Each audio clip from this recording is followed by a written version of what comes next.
এর অর্থ এই নয় যে তারা শেখ হাসিনার মতোই মাথা নত করবে, পররাষ্ট্রনীতিতে নতজানু হবে, দিল্লি এবং ভারতের গোলাম হবে, বাংলাদেশকে আবারও করদ রাজ্য বানাবে এবং আমরা চুপ করে বসে থাকবো, সেই দিন আর নাই। বাংলার মাটিতে ওই দিল্লির পাঁচটা গোলাম তিলকওয়ালী মুখ্যমন্ত্রী শেখ হাসিনা নাই, স্পষ্ট ভাষায় বলে দিবে। সংগ্রামী সাথী এবং বন্ধুগণ, অসংখ্য জাতীয় নেতৃবৃন্দ আছে, আমি বক্তব্য দীর্ঘায়িত করব।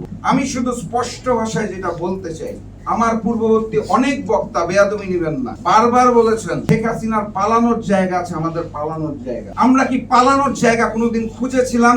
নিজের বিবেকের কাছে প্রশ্ন করতে হবে। বাংলার তৌহিদি জনতা রুখে দিতে জানে, সংগ্রাম করতে জানে, রক্ত দিতে জানে, প্রতিবাদ এবং প্রতিরোধ করতে জানে। আমরা পালানোর পথ চাই না, ভারতীয় আগ্রাসনকে রুখে দিতে চাই এবং সকলে মিলে দিব ইনশাআল্লাহ। এই প্রত্যাশা ব্যক্ত করে